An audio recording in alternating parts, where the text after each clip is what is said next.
I know all of you have something else to do, that you got a lot of demands on your time and stuff, so I actually appreciate it for you to think this is worthwhile, and I'll do my best to be able to share some key points with you. And then I want to share the things that I want you to hear from me, but then also I want to, hopefully we have some time for some dialogue, and I plan to have that. So feel free, if you got some questions, to kind of hold those, and we get to the end, we'll have some time to basically have that, to be able to explain some of the points that I'm making, or if you have some questions. And hopefully it does raise some questions, because it should. And when you talked about my career, it sounded great until you mentioned the part about being chief for the Forest Service. Because I had a great, wonderful career with the Forest Service, and then I became chief. And a little tongue-in-cheek on that, because it's an incredible honor. But the Forest Service is one of the few large federal agencies where it's actually a career person. It's not a political appointee, it's the head of the agency. And it's something you could argue there's pluses and minuses to that. But within the agency, it's important to the agency that there's a career professional that has been asked to be able to serve in that capacity. And yes, many get fired, depending on how long you stay and stuff. And so Gifford wasn't the only one, but it's part of the job. And there's, you do work for the administration. So during my career, I worked with multiple Republican and Democratic administrations, and without any question, the agency works, for the administration that's in power at the time. So that's part of it. And but the position of a chief is an incredible honor, and it gave me the time to do additional reading on Gifford Pinchot and just what that meant. And I have great respect for Pinchot and what he did for this country. But he too, I look back, he made a couple of, weren't mistakes, but if he had the knowledge and science that we have today, he would have done things a little differently. And no doubt that maybe even starting now, people will be questioning some of the things that I did, some of the decisions I made, some of the policies we put in place in the direction of the agency. We'll probably question that too, and it'll be hopefully just be based on new science that's being developed. And so as much as we think we know what we need to know today, Gifford knew what he needed to know at that time. And every other leader of the agency, made their decisions based on the best available science. And that's where we are today. But I also know that science continues to be developed, and it needs to be developed, and we actually need more of it. Because as much as we actually think we know about the value of forests, there's still more to be discovered. And especially as we deal with the changing climates that we have, on this earth today, the demand for that science is just going to be incredible. So stay tuned for that. And for you folks that are in research or plan to be in research, thank you. It's just essential that you be able to continue to do that and to provide that science, which is really the solutions to so many of our problems. Now, just a quick little history tour here I hope most of you are familiar with why we have national forests in this country. But going back to the title, when I was asked, well, what's the title of your presentation? I just said, well, I'm going to talk about forests. And so I just said, well, let's use forests. Why should you care? And I think it's a very important question. And I actually think it's one that by the time you graduate from this institution, and hopefully even by the end of today, you have a better sense about not only why you should care, but why we need to care as a nation, and actually why we need to care as a world about the importance of forests. So that's my challenge today, is to be able to present information to help you feel a little bit better about that. But just the quick history tour here. So back in the late 1800s, the time in this country, mid-1800s especially, we thought forests were inexhaustible in this country. They went forever. from the East Coast, all the way across this country, and there wasn't a lot of thought or concern about, well, so we cut the trees, we need the wood for energy, we need the wood to heat our homes, we need the wood to build, and it was just, that was the thinking. And that was before we had this concept of professional forestry in this country. We're starting in Europe at that time, but it hadn't been brought over to the United States yet. But during that time, as there was more of lands that were basically harvested, deforested, and then abandoned, people started getting concerned. And especially out west, where all the public land out there was part of the public domain. And at that time, the government didn't have any grand plans. They were trying to basically get people to give it away or to deal with that. And then there was this effort from some of the Western communities that were getting tired of basically flooding that occurred every spring off the adjacent lands of this public domain land that was adjacent to their communities. And they basically were asking, in some cases demanding, that something occurs to deal with this. And so there was a cry at a need for some level of management to occur on this public domain. And so these lands were put into what was called the forest reserves. And many of those were based on petitions from communities to take the land around their communities or in areas to actually put them into the forest reserves. And the short story is that those forest reserves out west, under Theodore Roosevelt, President Roosevelt, and with Gifford Pinchot's encouragement, there needed to be an agency to be able to manage those forest reserves. And so that's how the majority of our national forests out west were basically created from public domain, became forest reserves, became national forests, with a need for management. And primarily it was to deal with the erosion that was occurring and the flooding. And then a few years later, here in the eastern half of the United States, people were recognizing that there were abandoned, denuded landscapes here. A lot of them were places where people had tried to, they cleared land, cleared forests, and wanted to produce agricultural crops on it, and many of them failed. And for a variety of reasons, there was a lot of lands that just were somewhat abandoned and left on the tax rolls. And so there was an interest in the eastern part of this country that, hey, somebody needs to care for those lands too. And then there was some legislation that was passed that allowed the federal government to acquire these lands from willing sellers or off the tax rolls. And those lands became our eastern national forests. So that for me, the most important part of this history of our country is that even way over 100 years ago, 120, 130 years ago, people in this country recognized the value of these lands and the need for these lands to be managed, and to be managed in a sustainable way. Now, they didn't use the term sustainability back then, but from my view, that's what they were really talking about. And so it was like the agency's first mission was basically to care for these lands and restore the resilience of these lands to reduce the amount of erosion and flooding that was occurring. And that was both a combination of some overgrazing that was occurring primarily from sheep, but also from timber harvest. So that's how our national forests came about to be in this country, driven by what the public wanted. Now, the other key thing to remember in this country is that, and there was times when I was chief, it just seemed like when there was a crisis of any sort, that every forested acre in this country was under the responsibility of the Forest Service, which is definitely not the case. So the majority of our forested landscapes in this country are privately owned, over 50%. And then the rest of the Forest Service makes up about 20%. And then the rest of it is a combination of state, local government, tribes that make up that.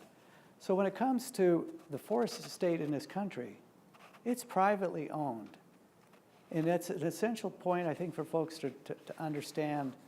And together, between the privately owned forests, the state and local government owned, the tribal owned, and then with the national forests and the other federal lands, it creates our heritage of forests for this country and provides the full mix of benefits that I think are so important and why you should actually care about your national forests. Now, the Forest Service has somewhat of a tortured history about when it comes to land management. And early on, when we first started putting regulations together, there definitely were some that didn't like that, this idea of government control. But the agency became established and actually gained a lot of public trust in what they were doing. And things rolled along pretty well until, I think one of the big turning points was in 1960. And that was with the passage of the Multiple Use Sustained Yield Act. Sounds like a good title. But with that act, it basically states that between timber, forage for grazing, wildlife, fisheries, water, and recreation, none of those uses predominate another use. So here was the Forest Service. We were originally created to provide sustainable flow of timber, and for the water resource, that was the early mission of the Forest Service. And we'd been operating that way. Okay, we want to take care of the watersheds, but at the same time, we want to have a sustainable flow of timber. And then the Multiple Use Sustained Yield Act comes along, and it goes, well, there's a change. In reality, all it did was codify what the Forest Service was already doing. And I don't know the history there, but I would fully expect that the Forest Service employees had a lot to do with that legislation, to basically codify that this is what we think, this is what we're hearing from our communities about how it should be managed. But the difference there is it really changed things so that this concept of fisheries, wildlife habitat, that's as important as harvesting timber off these national forests. And that's when for me, when the real debate started, and that not everybody was okay with that. And then fast forward, we get into the environmental movement in this country when there was a lot of concern what was happening, to our public lands and just our environment, whether it was the use of pesticides or actually over-harvesting of timber and stuff, and the impact on species, and put the Forest Service into a couple decades of controversy. And that's where I spent the majority of my career, dealing with that controversy.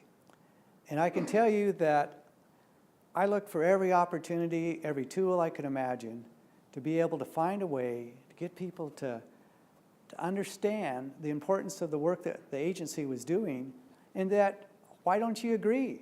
We have the science, we have the expertise.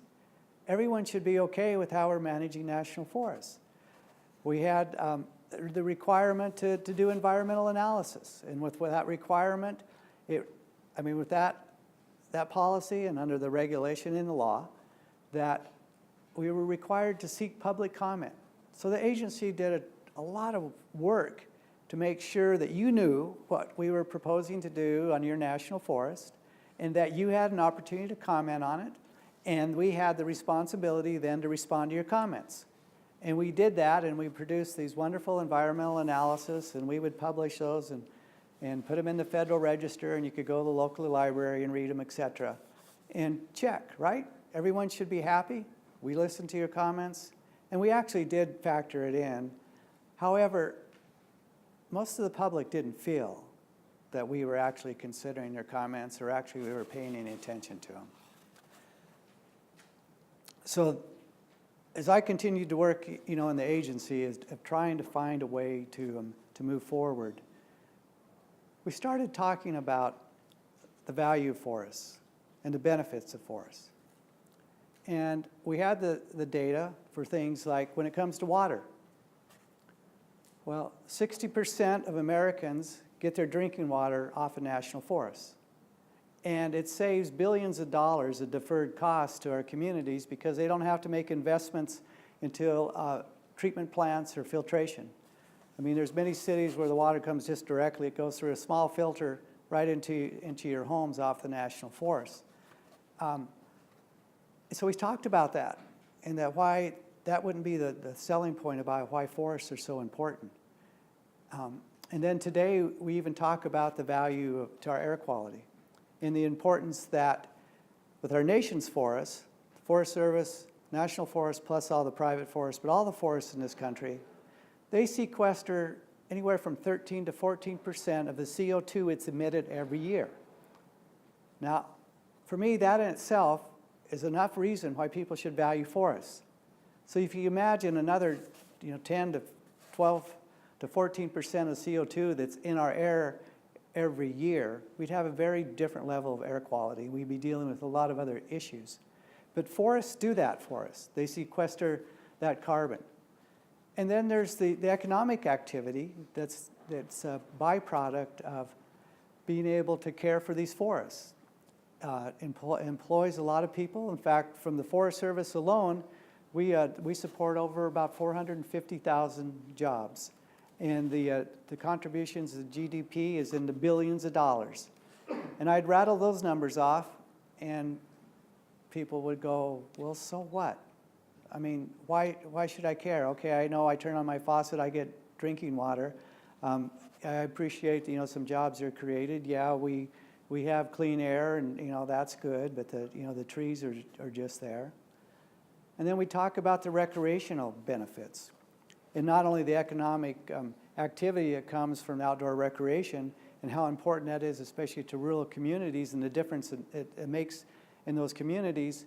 And folks would go, okay, well, yeah, I like to do that, but what's the connection with forests?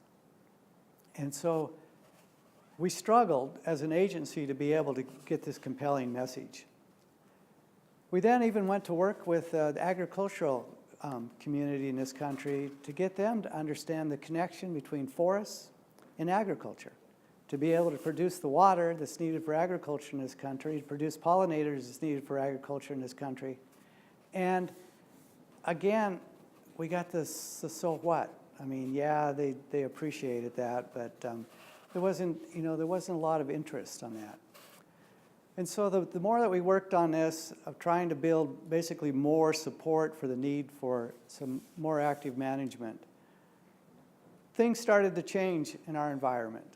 And one of the big changes was we were seeing this explosion of insect and disease infestations, both native pests, but then also some of the invasives that have been brought in from other countries. And folks have seen, here when it comes to pests with the emerald ash borer here in the east, where all of a sudden we're in the process of basically losing all the ash trees in the eastern national forests. And as much as our scientists have been trying to find a solution, it doesn't look very well. But it started to get people's attention to what was going on. Out west, we had the bark beetle infestations that first occurred in Colorado, and people were wondering what's going on. Now, mountain pine beetle is a native pest. It's in lodgepole pine. It's just part of the ecosystem. But we were experiencing these explosive infestations that nobody had ever seen before, and they were wondering what is going on.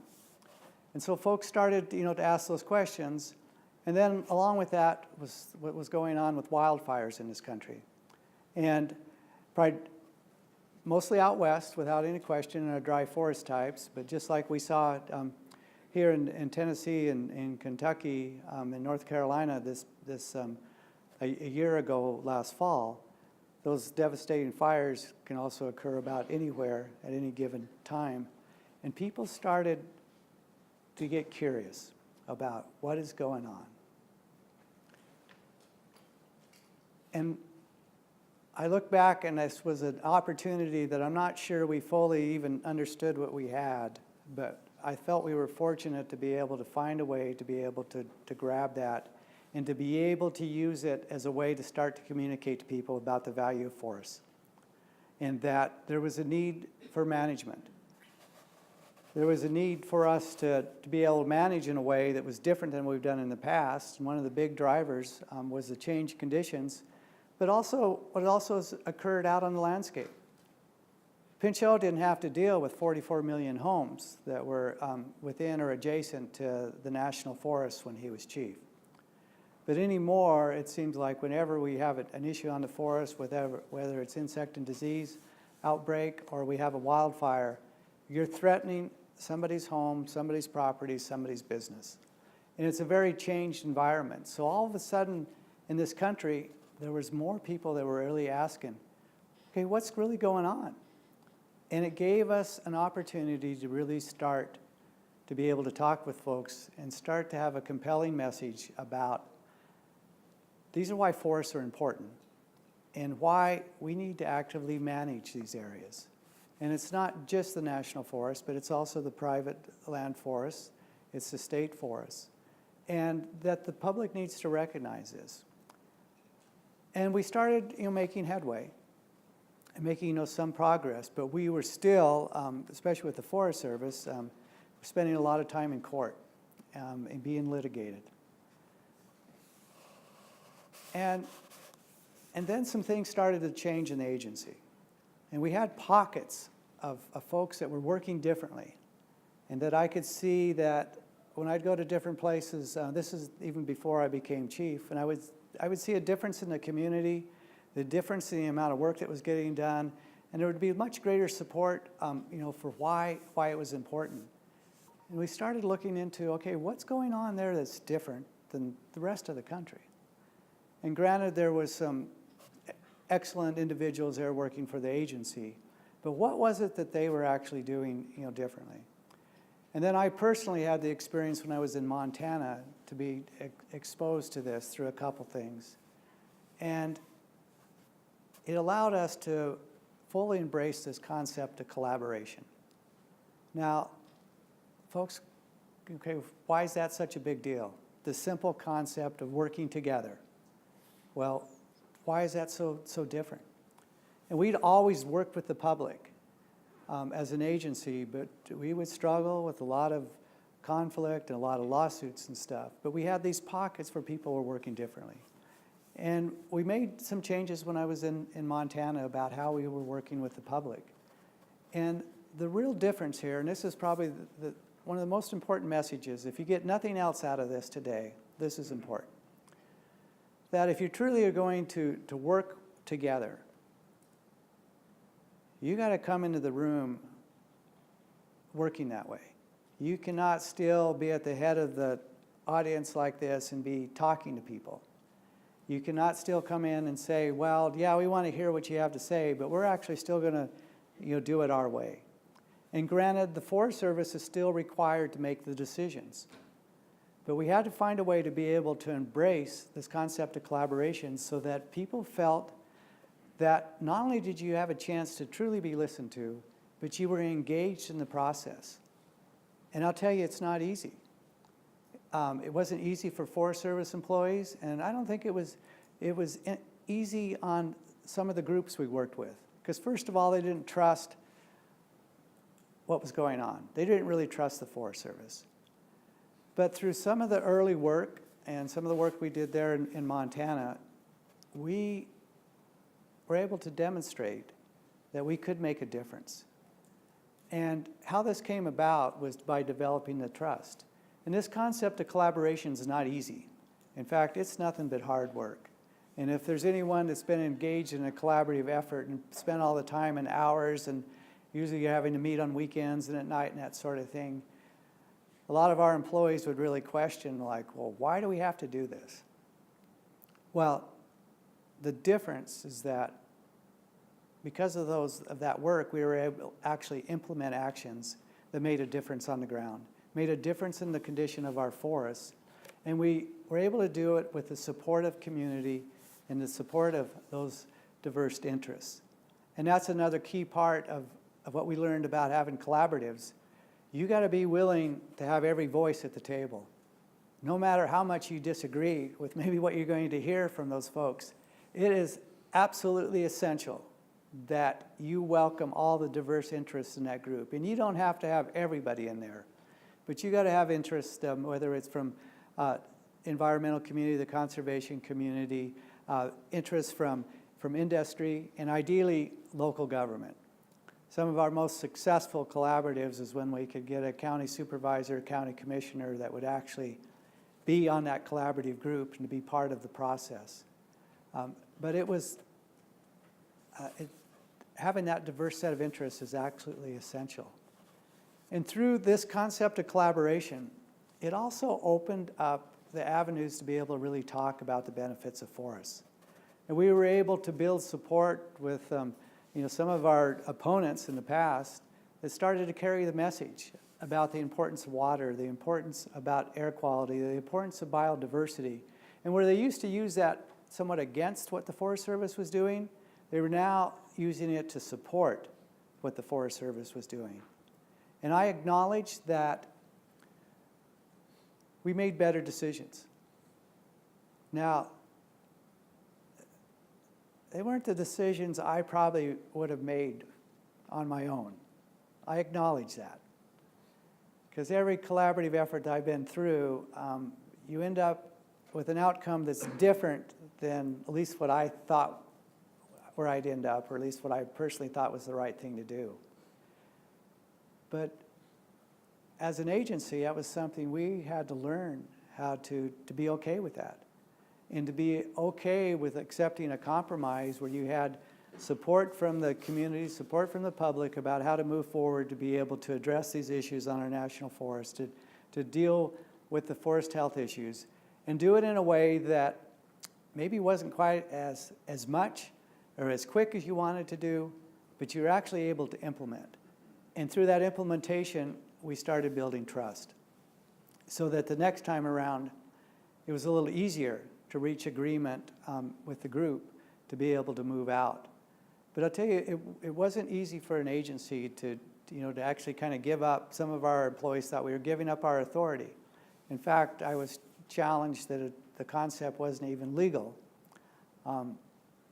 That's been tested a couple times, and everyone is okay with it. And the real power of this collaboration is not only to help us to be able to carry the message about the value of forests, but if you look at some of the last few years' legislation that's been introduced and even in some cases passed by the Congress dealing with management of national forests, almost all of it now has some requirement in there for collaboration. Now, sometimes that's good or bad to have it codified because you're required to do it, and then it also under legislation sometimes it gives more exact direction about how to do it. But the idea that something that kind of came from the ground could prove to be so successful that members of Congress saw the benefit of it and they wanted to codify it through legislation, tells me that there's some power to this. And so it's as you talk about my experiences with working out throughout my career, it's been the one thing that's probably been the most lasting lesson that I've learned is this concept of collaboration. I also wanted to share with you a couple things that we had to learn as an agency. And you can imagine you were trained to come to work every day, given the direction that, okay, you have the responsibility to make the decisions. You need to look at the science, you need to listen to the public, but you have the responsibility, and we expect you to make decisions. And that's how I was trained as I came up to the Forest Service, through various leadership positions. And it worked fairly well early on in my career, but then it became a complete bust. And so I too had to learn how to work differently. And we had to learn how to work differently within the agency so that our employees, our leaders in the agency, the folks that had the responsibility of making decisions, that they could be okay with being able to sit down in a collaborative group and listen. And to be able to take what they were hearing and be able to factor that into the decision they were making and do it in a way that folks felt that the Forest Service was listening, the Forest Service took into account what they wanted to be done, and it created this sense of shared responsibility, shared ownership, which when things don't work out too well, it's tremendously beneficial when you have folks that are with you instead of against you and say, I never did agree with what you did and look at what happened, versus, well, we all thought we were right, but hey, it didn't quite work out, so now we need to go and to address it. But it really helped us. And so one of the things that we've been practicing in the Forest Service And it's really what we call our leadership stance, what we expect from all the leaders in our agency, and it's really for all of our employees. But it's this concept of, first of all, being stewards of the whole. And I think this applies to the university here, especially in the College of Forestry, to this concept of being stewards of the whole. And that is that you got to recognize that you're just one piece of it. And you need to have a better sense, a better understanding about how the work that you do, how it contributes to the whole, and the power of that. So when we talked about our folks that are, say they're a forester and they go out and they lay out a timber cell, and that, they're doing it, they're factoring everything in there to increase the forest resiliency, and at the same time, to be able to put a cell together that's actually economically viable so we can get the work done.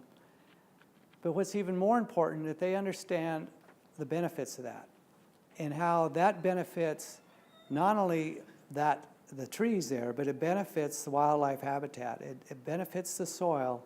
It adds to the air quality of this country, and that it goes way beyond the project that they're working on. And so we ask all of our employees to develop this understanding about being stewards of the whole, and that they're just a piece of it.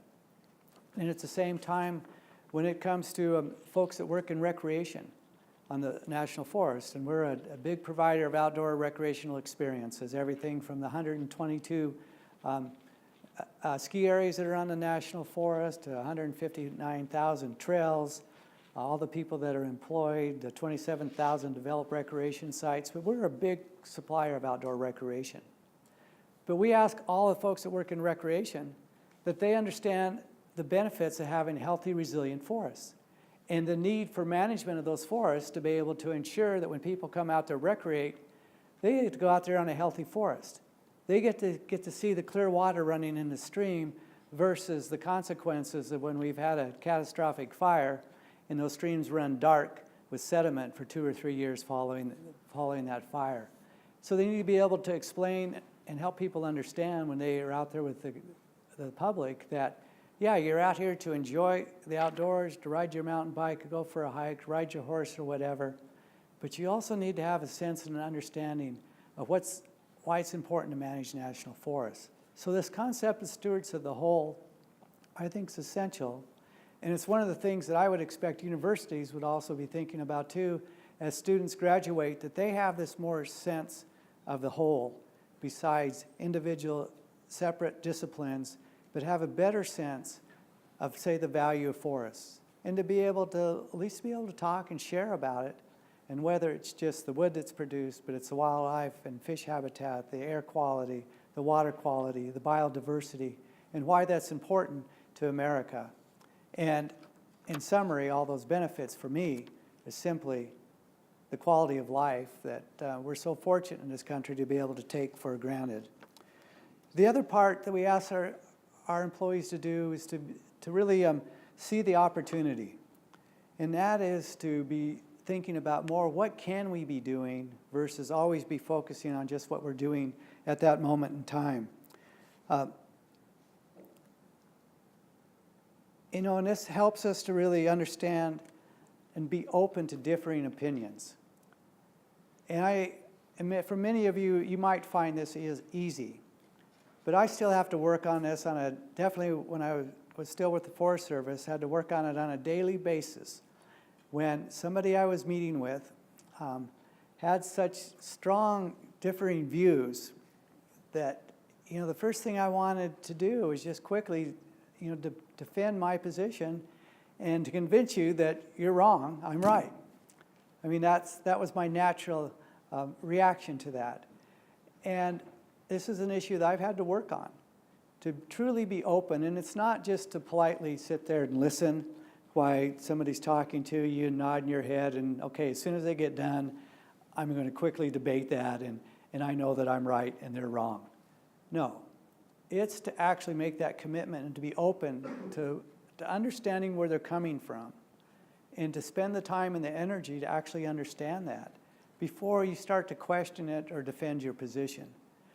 There's incredible power to this concept. I think it's a better way for all of us to work. But I'll tell you, it is not easy. And if any university can come up with a set of courses that would allow all of us to be able to think this way, please let me know, because I'll be the first one to sign up for it. But it's something that I appreciate the benefit and the value of this concept as much as anyone, but it's something that I find I have to work on every day. And it's hard, but it's definitely the right way to work, and it's a better way to work. The other leadership stance that we have is this concept of shared leadership. And it's essential for our collaborative efforts, but I think it's just the right way for organizations to work. But you got to be willing to accept the risk. You got to be willing to be able to share the responsibility. You got to be willing to listen, and you got to be able to then act accordingly so that people actually know that you're sharing that leadership. We strive to do this throughout the agency. The Forest Service is a decentralized agency. The majority of decisions are actually made at the ranger districts, where we have over, I think, 750 ranger districts in this country. Very few decisions are actually made at the chief's office in Washington, D.C. But so it's a decentralized organization and really needs to embrace this concept of shared leadership. But it's not just within the agency.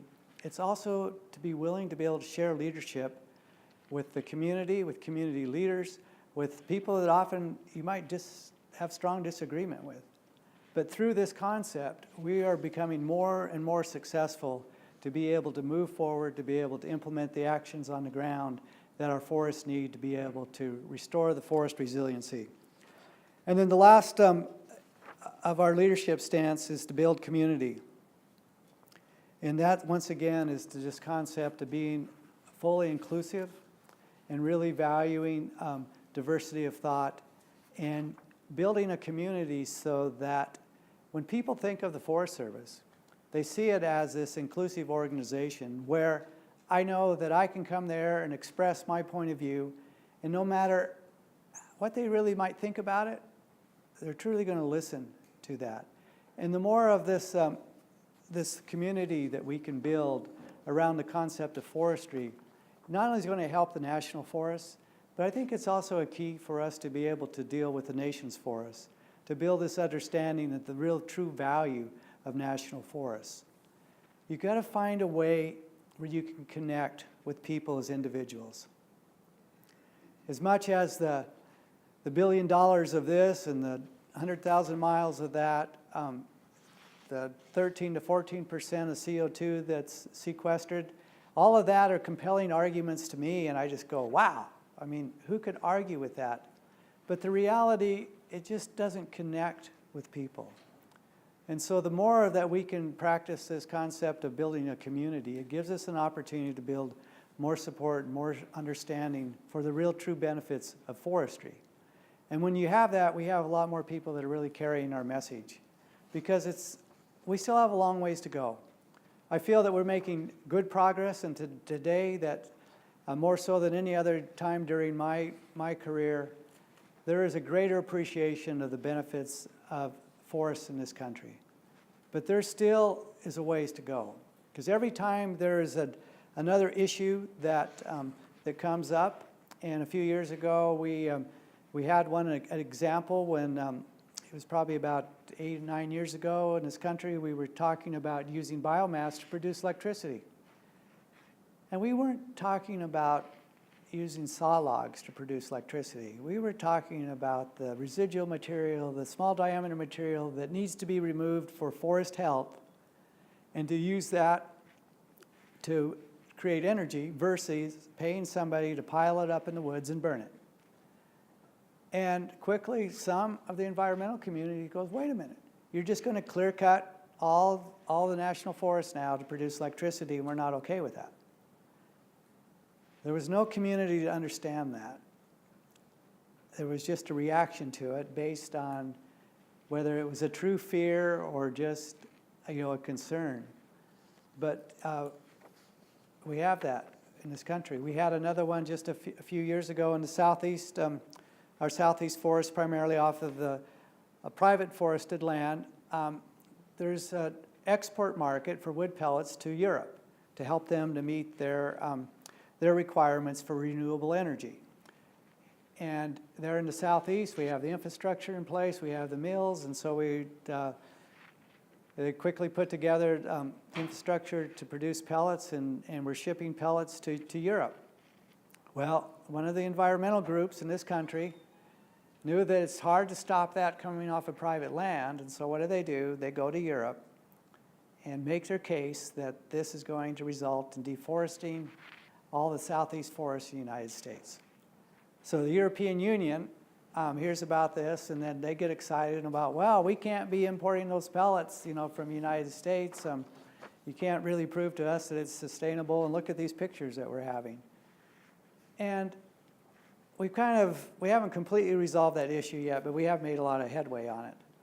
But I use that as an example of how these things pop up, and that the work that we've done, the progress that we've made to get people to understand the value of forests and why they need to be managed in a way to be able to maintain their resiliency, we still have a ways to go. And this is, I think, especially important for our private forested lands. Those private forested lands have to produce an economic revenue stream. It's absolutely essential. You cannot expect somebody to keep their land forested and keep it managed without some revenue coming off of those lands. So harvest needs to occur, and not only does it help us, we need the wood products in this country, but we have to accept that we need that revenue.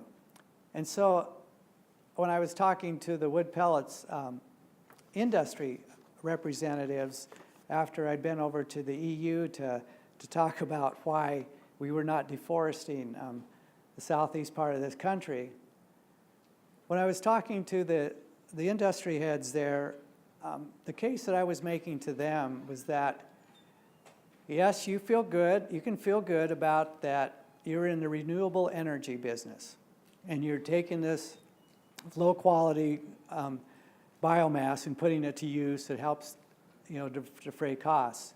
But really the business that you're in is to sustain forests, because by creating that additional revenue, it allows more of our private land to stay forested. And this was something that I'll share with you that the folks in that room had not really thought about that. They weren't thinking about that. They were thinking about more of just what they did, the purpose of their industry, why it was good. But it gave them an opportunity to start thinking about the stewards of the whole, on how they were contributing to something that went way beyond just renewable energy.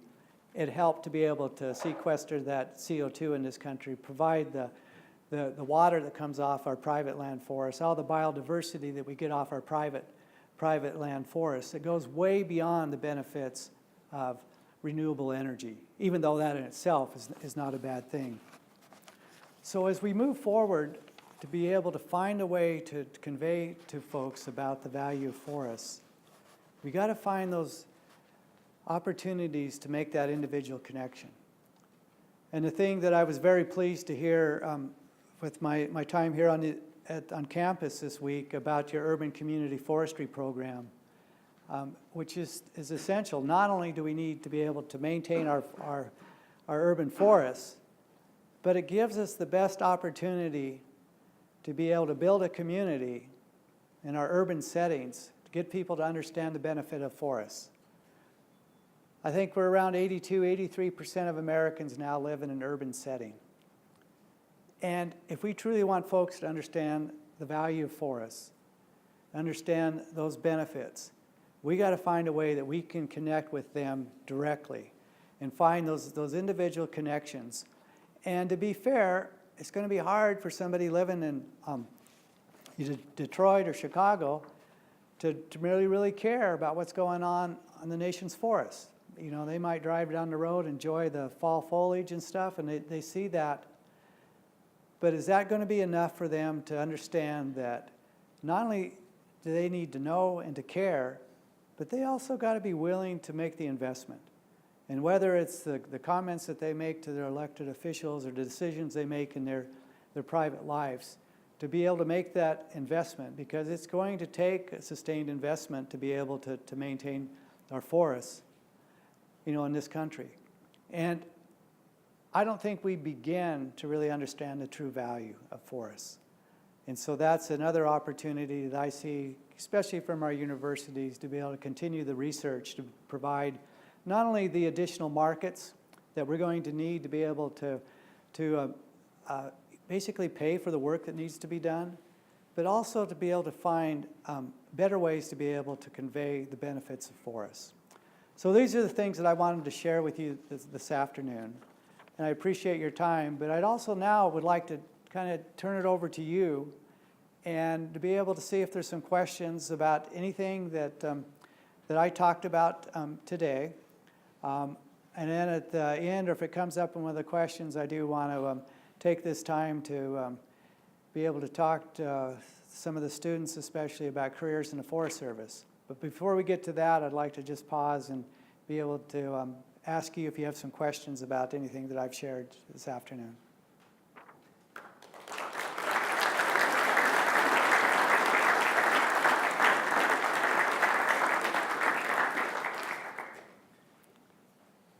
Yes. Hey, Chief. How are you? I'm good. How are you? It's been 2 years. I was just going to ask you, where do you see the biggest amount of cooperation coming in the future? Still with local governments, or do you think industry is going to play a bigger role in our partnerships and our leveraging?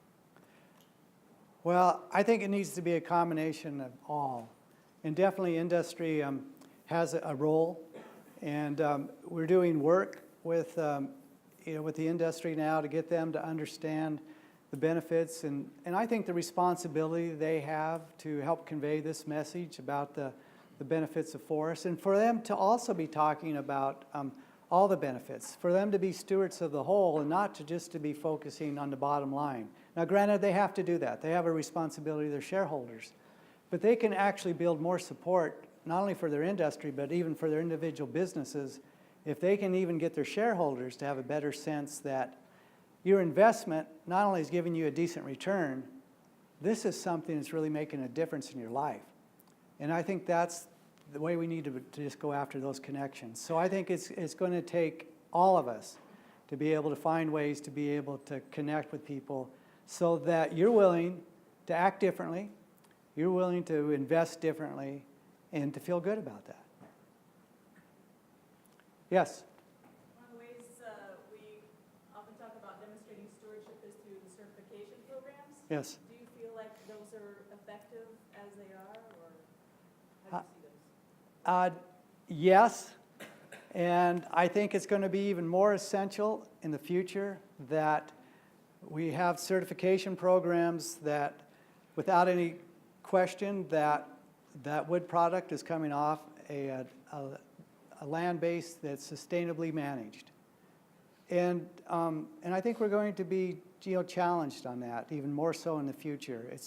It was one of the issues with the wood pellets being exported. They have to come from certified lands, and in the southeast, it's kind of hard to track logs and loads of wood, that are coming from private land and stuff. And somehow we have to find a certification program that can also apply to those smaller land bases that a lot of the majority of our forests in this country are owned by people that own less than 1,000 acres. And it's very, very expensive to have a certification program on a small area like that. So somehow we're going to have to be able to address that. But it's going to be essential, and everything that I see coming in the future, especially for export markets, they're going to demand it not only for wood pellets, but they're going to demand it for manufactured products, especially our hardwoods, et cetera, in this country. So it's going to be essential, and we got some work to do there. The programs that we have now are good, but we got to find some way that they can be applied across much larger landscapes than what we currently have. Yes, in the back. What role do you see technology playing in securing forests in the United States in the future? Well, I look to all of you to not only embrace the technology, but to develop the technology. But it's going to be a big part of the solution, because part of it, if you want to have a compelling message, you need to have data and you need to have information because when you get challenged. When I was over at the EU making the case that we were not deforesting the forest in our southeast through the pellet export market, they asked me, well, how do you know? And we were able to share our FIA data, our forest inventory and analysis data, that it comes off of permanent plots that we could actually show that since we started exporting pellets in this country, we have more forested acres in the southeast than we did before. And at first I was challenged on that. Then we rolled out the data and explained the whole program, and it kind of carried the day because we had that. And we're going to have a need to be able to read those plots at a higher frequency than we currently are with just the changing environments that we're dealing with. So technology is the answer. And there's work that's being done now to be able to use remote sensing to be able to collect that data, to do it even maybe on an annual basis, so that we won't have to be out there reading those plots every 5 to 10 years, but to be able to use technology. So I think that's just one quick example, but you need to be able to have that data and be able to collect it in a way and disseminate it so that people will believe what you're talking about. And when we can do that, it makes it a lot easier. But it's definitely, the future for almost everything that we're doing. And the other thing I rely on you to do is to be able to embrace social media, to be able to find the way to be able to help carry this message too. I look for you to be the experts in that field, because that definitely is not me. So. Yes? Do you ever have any worries or concerns that this collaborative process could be an impediment to management in some way? I do not, because I've seen the results, but I've had employees question that and really openly challenge me, which is fair. It's a really good question, because where will it go? But when I look at the successes that we've had to be able to take very controversial issues, and because through a collaborative effort, we can resolve the issue, and the decision's been very durable through changes of administrations, changes of politics and stuff, and the people that were engaged are still there, and it's still working. And I know that if the Forest Service would have made those same decisions on their own, not only would they have been challenged, they would have been questioned and probably changed. But just even as you see a shift in administrations and politics in this country, that's just part of the benefit of this country. To me, that's when you see the durability of those decisions and the actions that are occurring, I feel very confident it's the right way to go. The challenge that we have is to be able to find a way to make it more efficient. It's just not everybody can spend 2 years getting to know everybody, getting to trust each other, so then you can actually move forward to make a recommendation about how a certain landscape needs to be managed. I think it's going back to your question about technology. We got to be able to embrace technology, because not everybody can take the time to go out on a field trip, even though as much fun as it is. But how can we use technology to basically bring that field experience into an evening session at the public library, for instance, so that people can actually get a sense for what we're talking about, the concerns on the landscape, but they can see it and they can feel it, and actually to be able to provide some more efficiencies. It's the number one complaint that I hear from the collaborative groups is that we got to somehow speed it up. It's still taking too long. And so that's a concern that I do have. But I think until there's another great idea that comes on, and I'm open to those, but for me, it's what's really working today, and it's made a difference. Just another data point, we used to have a lot of lawsuits when it came to any of our timber sales, any of our timber vegetation projects. And for the most part, those have been eliminated. The last couple of years, the Forest Service on average is treating about, through all the different work that we're doing, about 4 million acres of projects, about 360 to 380 individual decisions. And last year we had 13 lawsuits on it. Now, 6 of those were in one part of the country in Montana, but outside of that, the other 6 or 7 were spread all over the country.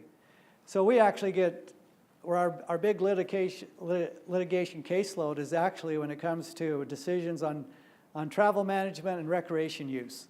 That is where we really need to expand some of our collaborative efforts more into those areas, because people have made the investments when it comes to managing forests. And when I look at the difference between where we're still struggling with some of our recreational decisions and travel management, and we haven't been able to build the collaborative efforts around those where we have around managing forests, and it's simply because people are starting to understand the value of forests and really the benefits of that active management and the difference it can make to their community, and the idea they can look up on the hillside in the future and still see green trees. So that's where, you know, and so I'm biased, but I tell you, I got a long list of successes that I know that if we hadn't really embraced this collaborative effort, they would not have happened. I have a question. Your successor, Yes. do you, I assume you know this person, is this going to change any of the political or any of the socioeconomic situations or decisions, do you think, No. including the administration? I'm going to say no. Okay. And I can say that now. And the reason I'm going to say no is because, you know, when you've implemented a good idea that's working, you can't change it. You know, so I think that if someone tried, you know, to say collaboration's now illegal, you can't do it, it still would go on. There's been too much success that's come out of this. There's been too much goodwill and trust that's been developed. I mean, imagine in Arizona, we did one EIS on 500,000 acres on 4 national forests to be able to make a decision about the treatment that need to occur over the next 10 to 15 years on 500,000 acres. And you got the environmental community signing off on it. You know, that just doesn't happen. But what happens when you increase the timber sale, the timber revenue? Well, once again, as long as we're talking about why we're doing it, to be able to improve forest health, improve the resiliency of these systems, that biomass that's being removed, that's the purpose of it. And so we like to talk more about the wood that's coming off, the board feet that's coming off. That's a byproduct of managing for a sustainable forest.